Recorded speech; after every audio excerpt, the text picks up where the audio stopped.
sommes de retour sur le plateau de TV Finance en direct pour cette édition du 18 avril 2024. Merci beaucoup, si vous nous rejoignez à l'instant, merci beaucoup pour votre fidélité. Désormais, il est l'heure de retrouver sur le plateau de TV Finance notre invité Eric Lewin. Bonjour Eric. Bonjour. Merci Eric d'être avec nous ce matin, d'avoir accepté notre invitation. Vous êtes rédacteur en chef des publications Agora, également spécialiste français des small et mid cap.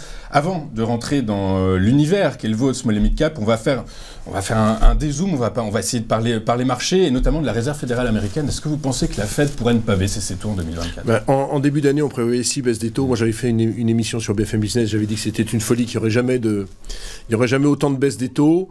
Ce qui est à noter, c'est que l'économie américaine tourne à plein régime. Ils ont fait la combinaison de deux politiques. Une politique monétaire restrictive avec hausse des taux et une politique budgétaire ultra expansionniste, puisque le déficit budgétaire, c'est 7% du PIB. Et cette politique, ce qu'on appelle ce policy mix, a marché, puisque l'économie américaine s'en sort bien. On est sur des taux de croissance très élevés, très forte hausse de la productivité. Le chômage est quasiment au plus bas. Donc on est vraiment dans un cercle quasi parfait sur l'économie américaine, ce qui veut dire... La question qu'on doit se poser, est-ce qu'il faut vraiment baisser ses taux? Est-ce que l'économie américaine a vraiment besoin que ses taux baissent? C'est pas évident. A priori, non. C'est pas évident, et c'est donc la grande problématique sur les marchés. C'est pour ça qu'on voit notamment le 10 ans américain qui remonte fortement, on doit être à 4,63, 4,65% actuellement. Et donc, selon moi, il y aura quand même une baisse des taux, mais sans doute en fin d'année. Parce qu'en plus, les États-Unis ont un problème, c'est que l'inflation ne baisse pas vraiment. Vous avez toujours les prix d'immobilier qui montent, les prix des services qui sont élevés. Donc on a un peu ce paradigme assez bizarre, c'est que en dépit de la forte hausse des taux, vous avez une économie américaine toujours aussi robuste, mais c'est grâce à la politique budgétaire. Il faut bien comprendre les différences de politique budgétaire. En Europe, notamment en France, c'est pas pour critiquer Emmanuel Macron, vous faites des politiques budgétaires pour colmater les brèches. C'est-à-dire que grosso modo, vous dépensez beaucoup pour payer les fonctionnaires, pour continuer à payer les retraites, pour continuer à payer les dépenses de santé. Aux États-Unis, c'est l'inverse. Vous faites une politique budgétaire ultra expansionniste, vous dépensez beaucoup pour financer de l'investissement. Vous avez vu que Biden a fait son grand problème de l'IRA, ce qui fait qu'il y a beaucoup d'entreprises non américaines qui viennent s'implanter aux États-Unis. Donc on a une différence, et c'est pour ça qu'on voit vraiment deux différences en termes de croissance. Vous avez d'un côté les États-Unis où tout va bien, et vous avez l'Europe où c'est plus compliqué. C'est plus compliqué. Pour autant, la BCE l'a bien compris, puisqu'elle va baisser ses taux en juin, c'est quasiment acquis, ça. Oui, la BCE va baisser en juin. Bon, à mon avis, je trouve qu'elle tarde trop, quoi. Il y a un risque, parce qu'il y a un vrai problème. Bon, de toute façon, il y a toujours un problème avec l'Europe. Il y a eu un problème il y a une douzaine d'années avec Trichet, qui avait monté ses taux alors qu'on était en pleine crise, ne comprenant pas ce qui se passait. J'ai l'impression que Lagarde, elle est vraiment en retard par rapport au cycle économique. Il faut baisser très fortement les taux en Europe. Ils attendent la publication des données sur le marché du travail. Ils attendent toujours des données inflationnistes. Moi, je pense qu'il y a un moment... La grande problématique de l'inflation, si vous voulez, c'est ce que les gens comprennent moins, c'est que quand vous avez un vieillissement de la population et quand vous allez vers la transition énergétique, mécaniquement, vous avez une inflation qui ne baisse plus tellement. Il y a une inflation qui ne baisse plus tellement. Et donc, revenir à des 2% d'inflation, pour moi, ça n'a aucun sens. C'est ce que j'allais vous poser comme question. Ça n'a aucun sens. Des 2%, aucun sens. Elle n'a plus de sens, totalement cette cible de 2%. stupide. Il faut la remonter à 3, 3,5, c'est le nouveau paradigme. C'est comme les critères de Maastricht, où on avait 60% de dette publique et 3% de déficit public. C'est des critères qui datent de 1993. Donc, ça n'a plus de sens. Donc, il faut complètement changer ces données. Sur l'inflation, ça n'a pas de sens. Il faut baisser fortement les taux en Europe. Maintenant, on a affaire à des autorités européennes monétaires qui sont figées, qui sont un peu dogmatiques. Donc, c'est assez problématique. Mais, la BCE a perdu. Vous avez perdu confiance en la BCE? Mais j'ai jamais eu ni confiance ni pas confiance. Ce que je veux dire simplement, c'est qu'il y a du retard à l'allumage. Mais d'un autre côté, ça n'empêche pas les marchés non plus de progresser. J'ai l'impression que la BCE, pour le moment, c'est un non-event. C'est-à-dire que même les conférences de presse de Lagarde, il ne se passe pas grand-chose. Exactement. Donc, bon, il y aura baisse des taux, il faut aller plus vite. Bon, la problématique, si vous voulez, c'est que sur les marchés, on s'en fout, mais en termes de productivité, il y a un écart monstrueux de productivité sur 5 ans entre l'Europe et les États-Unis. Donc, les États-Unis creusent l'écart, c'est là-bas qu'il y a l'innovation, c'est là-bas qu'il y a la R&D. Donc, on a un vrai problème de compétitivité. Et donc, la BCE ne le comprend pas parce qu'elle reste dans ses dogmes du 2% d'inflation. On pourrait en parler des heures, on pourrait en parler jusqu'à midi. Bon, c'est pas pour la critiquer, mais c'est vrai qu'on a un peu de retard. J'ai l'impression que la Fed est beaucoup plus pragmatique. La Fed est plus pragmatique, mais vous l'avez dit, le paradigme est complètement différent du côté des États-Unis. En Europe, on va faire un petit zoom sur l'Europe. Actuellement, depuis hier, les 27 dirigeants de l'Union européenne sont réunis à Bruxelles pour parler économie, notamment pour discuter du décrochage de l'Union européenne face aux États-Unis. C'est un décrochage qui va durer, selon vous. On va pas pouvoir le rattraper. Non, mais c'est un problème de financement et d'innovation aux États-Unis. Vous avez notamment les grandes universités qui vont souvent de pair avec les sociétés pour financer, par exemple, l'intelligence artificielle, pour financer le cloud. Nous, on est très en retard, mais regardez, quand vous regardez les grands champions de la tech, ils sont où? Quels sont les grands champions de la tech en Europe? Il y a peut-être du STM, il y a peut-être du Dassault Systèmes, il y a peut-être des gens comme ça, mais aux États-Unis, c'est là-bas que tout se gagne, parce qu'on sait que l'innovation, c'est là-bas. Et les entreprises n'hésitent pas à dépenser des fortunes. Nous, on en est encore à faire des plans de 500 millions à 1 milliard pour l'intelligence artificielle, alors qu'il faudrait 30 fois plus. Donc on a un retard, parce que je pense que les financements, mais ça, je vais pas décortiquer le budget, mais il y a peut-être des financements qu'on pourrait réduire, peut-être les collectivités locales, on pourrait réduire de 10 à 15% le nombre de fonctionnaires. Bref, il y a beaucoup de choses à faire. On est très en retard en Europe sur l'innovation et sur la R&D. C'est pour ça qu'on a du mal à créer des champions globaux. Très clair. Du coup, pas à force des choses, on évolue en Europe dans un environnement particulièrement sclérosé. Du coup, pas à force des choses, on va atterrir maintenant sur ce qui fait ce que vous êtes, c'est-à-dire le spécialiste français des small et mid cap. Vous êtes l'homme qui murmure à l'oreille des gérants small et mid cap. Qu'est-ce que vous leur murmurez actuellement? Je murmure au patron de ne surtout pas sortir de bourse, parce que vous savez qu'il y a un grand climat de défiance actuellement, dans la mesure où, pour faire très simple, on avait 21 milliards dans les fonds small cap il y a 5 ans, on n'a plus que 16 milliards. Donc baisse de la liquidité.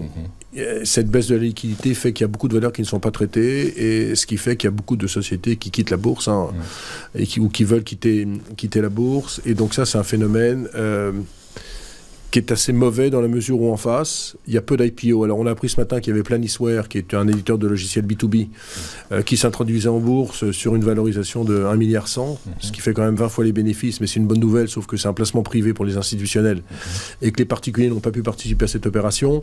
Mais je dirais qu'on a des IPO au point mort, et on a des sociétés qui quittent la bourse. Donc c'est la cote qui se réduit comme peau de chagrin, et une cote qui se réduit comme peau de chagrin, c'est pas très très bon quand même.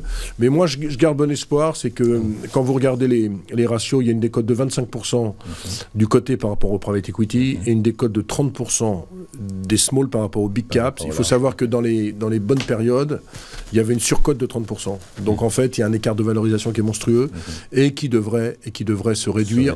On a vu récemment qu'il y a quand même des opérations financières. Il y a 2 opérations financières emblématiques. Believe, c'est un peu un coup de Trafalgar, parce que c'est le PDG avec des fonds qui lance une offre à 15 €. Mais à mon avis, ça ira beaucoup plus haut. Et vous avez une autre société dans la business intelligence, c'est Micropole. Opération à 1,50 € de la part de l'ancien patron de Valtech. Et là, l'action vaut 1,85 €, parce que tout le monde s'intéresse au dossier. Et on a l'impression qu'on va peut-être assister à une bataille boursière sur Micropole. Ce que j'ai envie de vous dire, c'est qu'il reste des très belles sociétés cotées, et que la seule porte de sortie pour l'instant, c'est les OPA.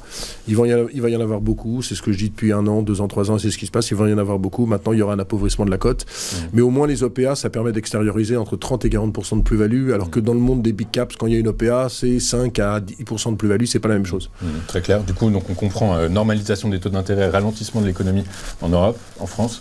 Alors, ralentissement, je suis pas sûr. Je pense qu'on est déjà dans le ralentissement. Moi, je verrais plutôt... En tout cas, non-évolution. Peut-être faible croissance. Ouais, faible croissance. Faible croissance. Très faible croissance. En tout cas, Eric, je vais être volontairement un peu piquant. Du coup, par la force des choses, dans cet environnement, est-ce que c'est toujours intéressant d'investir dans les small et mid cap? Plus que jamais, parce que les valos sont bradés. Okay, moi, je trouve que les valos sont complètement bradés. Regardez dans l'histoire Micropole, quand l'opération a été lancée à 1,50 €, le titre se traînait autour à 1,05 ou 1,10 €.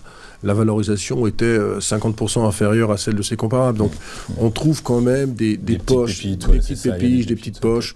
Et moi, je reste persuadé que c'est là que se fait le marché, d'autant plus qu'il y a très peu d'analystes qui suivent ces valeurs. Et donc, si vous êtes sur les bonnes valeurs, en termes de stock picking, parce que moi, j'ai une logique de stock picking, vous arrivez bien à vous en sortir. Ok, stock picking, donc pour ceux qui ne comprennent pas ou qui ne connaissent pas, c'est la sélection des valeurs après une étude fondamentale poussée. Exactement. Du coup, par la force des choses, fondamentalement, quels sont les agrégats que vous regardez quand vous étudiez une small et mid? Moi, la première chose, c'est que je rencontre le patron. D'accord, ouais, l'intuitu personnel, c'est effectivement très important. Parce que je rencontre le patron de la boîte, je passe pas mal d'heures avec lui, après j'essaie de comprendre son business. J'évite certains secteurs comme les biotech, medtech, parce que j'y comprends rien, et puis on nous fait des promesses qu'on ne tient jamais. Et puis non, je regarde tous les ratios, les trucs classiques. La dette, les niveaux de dette surtout marge d'exploitation, marge nette, free cash flow, le gearing, c'est-à-dire ratio d'endettement net sur fonds propres. Je regarde un peu tout et je me fais une analyse en fonction du marché également. Mais autant dans le monde des big caps, vous avez souvent des états-majors où vous avez 15-20 personnes de très haut niveau, autant dans le monde des small, c'est très important de voir l'état-major. L'état-major qui est réduit, souvent 2-3 personnes. Parce qu'il y a certaines sociétés que j'ai vues, je ne citerai pas de nom pour ne pas faire de peine, où c'était tellement catastrophique l'état-major que je me suis dit ce titre va s'effondrer. Vous l'avez dit, vous avez quand même communiqué, même si effectivement on ne va peut-être pas le dire sur ce plateau maintenant. En général, quand je trouve les sociétés pourries, j'en parle pas. Vous n'en parlez pas, non, à force des choses. Non, parce que j'ai pas envie de détruire les patrons de société, mais c'est vrai que parfois on voit de ces aberrations, des boîtes qui font 10 millions de chiffre d'affaires, où le PDG paye 1 million par an, et où il prend 500 000 balles de notes de frais. Bon, oui, je regarde aussi. Effectivement, il y a une dimension limite ESG qui est extrêmement importante à étudier. Est-ce que, selon vous, alors vous l'avez dit, le paradigme a complètement changé aux États-Unis, en Europe. Du coup, par la force des choses, est-ce qu'on va retrouver des périodes d'euphorie comme quand les taux d'intérêt étaient négatifs? En Europe, on se tient bien quand même. Tu sais pas, on gagne 8% depuis le début de l'année, c'est pas mal l'Europe. Ouais, c'est pas mal, mais c'est sur le CAC Mid and Small ou non, le CAC Mid and Small il fait plus 6, le CAC 40 fait plus 8. Non, mais c'est pas mal, moi je trouve que c'est pas mal. Mais moi j'ai pas tellement une notion d'indice, quoi. Par exemple, dans le monde des small et mid, je parle souvent de l'indice CAC Small, mais tout le monde s'en fout, quoi. En fait, ce qu'il faut, c'est une dimension de stock picking. Et quand vous avez une dimension de stock picking, vous sortez les marchés. Moi, je crois pas que les marchés vont s'effondrer tout de suite. Ça en prend pas la direction. En tout cas. On a une petite période de pause. Alors la géopolitique, la politique monétaire, etc. Vous savez, moi, je crois qu'il faut pas regarder au jour le jour, quoi. Moi, je regarde pas tellement. Vous êtes un long-termiste, du coup. Mais vous avez raison. De toute façon, quand on est investisseur, vous n'êtes pas trader, en fait. En réalité, vous êtes investisseur. Du coup, par la force des choses, votre vision est forcément long terme. C'est là-dessus qu'on gagne beaucoup d'argent, quoi. Parce que si vous commencez à vous dire, oh là là, j'ai acheté à 8032, mais ça vaut 8027, qu'est-ce qui va se passer? Moi, ça me fait chier. Franchement, c'est le terme. Mais j'y crois pas. Non, après, bon, je veux rien dire. Je sais qu'ici, vous faites beaucoup d'analyses graphiques, donc je suis pas là pour critiquer l'analyse graphique. Non, mais bon, je suis pas là pour critiquer, puis ça serait nul de ma part, parce que vous avez la gentillesse de m'inviter. Mais je pense que quand on investit dans les small, il faut avoir une vision de long terme. Une vision de long terme, mais de toute façon, la liquidité n'est pas la même. Donc, par la force des choses, sortir, ça se fait petit à petit. Est-ce qu'on peut incriminer la gestion passive, et notamment les ETF qui sont largement orientés vers les large caps et qui finalement ponctionnent la disponibilité, l'argent qui pourrait être... non, parce que la logique de gestion de small cap, c'est vraiment une gestion active, de stock picking. On n'est pas du tout... Et puis, si vous voulez, quand vous êtes les ETF se dirigent surtout vers les grosses capitalisations, où vous savez, des ETF très spécifiques. Vous voulez acheter des matières premières, vous avez des ETF matières premières. Moi, j'aime bien les ETF sur certaines particularités, parce que moi, par exemple, je suis nul sur la Corée du Sud. S'il y a une ETF sympa sur la Corée du Sud, pourquoi pas? Sur les small caps, je pense que la logique de stock picking l'emporte toujours. Évidente. C'est un des derniers îlots. Moi, si j'étais gérant action CAC 40, je serais très angoissé en ce moment de perdre mon job à terme. Sur les small, c'est un peu différent parce que c'est un peu une logique de private equity. Donc on n'est pas dans une logique... À cause de quoi? À cause de l'intelligence artificielle, du coup, par la force des choses? Quand vous parlez des gérants... Quand vous voyez tout ce qui est les trackers, tout ce qui est... On n'a plus besoin... Ce sont des marchés techniques maintenant, c'est plus des marchés... Attendez, aujourd'hui, vous avez 1 million d'euros, vous voulez le placer en bourse, si vous n'avez pas envie de vous embêter, vous achetez les trackers. A priori, le tracker aura une meilleure performance que votre gérant. Si vous voulez faire du CAC 40, après, si vous voulez faire des small, c'est la même chose. Donc, à quoi sert un gérant CAC 40? Il faudrait faire une émission là-dessus. Alors que dans le monde des small, il y a quand même la logique de stock picking qui l'emporte. C'est un petit peu différent. On en revient au stock picking. Fondamentalement, l'analyse fondamentale est déterminante sur l'univers des small. C'est évident. Un dernier mot, Eric, vous avez parlé matières premières. Ce matin, Bloomberg publiait un papier, il semblerait que des traders fassent le pari d'un pétrole à $250 le baril sur fond de montée des tensions géopolitiques. Alors ça, évidemment, personne n'est capable de prévoir ce qui va se passer, mais du coup, par la force des choses, $250, c'est quoi? C'est du marketing, en fait? Je sais pas, moi je me méfie de tout ça. C'est comme le Bitcoin qui voudra $1 million, l'or qui voudra... Moi, tous ces trucs-là... Je vais vous dire, moi j'étais invité, ça fait 25 ans que je suis invité sur tous les plateaux de télé pour parler finance. J'ai jamais donné des prévisions à long terme ou en fin d'année. C'est comme le type qui vous dit, pour faire malin, en fin d'année, l'euro vaudra 1,2050 et le taux long sera à 4,25. C'est du bullshit, tout ça. C'est du marketing. Bien sûr. C'est du marketing pour faire parler de soi. Bien sûr. Eric, une dernière chose, toute dernière.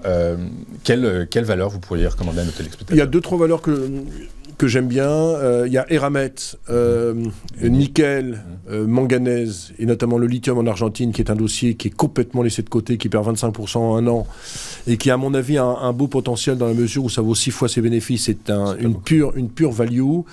Je crois toujours que dans le monde des small cap micropoles, l'histoire boursière n'est pas finie. Il y a une opération à 1,50, mais vous avez des fonds et des gérants et des sociétés qui sont en embuscade, le titre vaut 1,80, je pense que si l'opération doit sortir, ça ne sera pas à ce niveau-là. Et puis on peut peut-être jouer dans les éditeurs de logiciels, c'est un secteur qui a quand même une croissance plus soutenue que les ESN. Il y a des dossiers que j'aime bien, comme Esker, comme SideTrade, qui sont des beaux dossiers. Et puis sinon, j'aime bien une Sportec qui s'appelle Vogo, qui fait une augmentation de capital en ce moment, qui fait de l'aide à la vidéo, et qui fait de l'aide à la commotion cérébrale via les vidéos. C'est un beau petit dossier dans lequel il y a pas mal de footballeurs qui ont investi, notamment Raphaël Varane. C'est une société entre 20 et 25 millions d'euros. Ils font une AK en ce moment, une levée de fonds, mais c'est un dossier, à mon avis, de grande qualité et qui, un jour, pourrait peut-être faire l'objet d'un adossement parce que vous avez ABO, qui est une autre entreprise cotée, qui a 17% de la boîte. Donc voilà un peu quelques pistes d'investissement. Ok, merci beaucoup. Merci beaucoup. Pour votre analyse, vos propos. Merci beaucoup d'avoir accepté notre invitation. Vous êtes rédacteur en chef des publications Agora, spécialiste des small et mid cap françaises en France. Et je vous remercie beaucoup d'avoir été avec nous aujourd'hui. Merci beaucoup. On marque une rapide courte page de publicité. On se retrouve pour la suite et la fin de cette édition du 18 avril. A tout de suite sur TV Finance.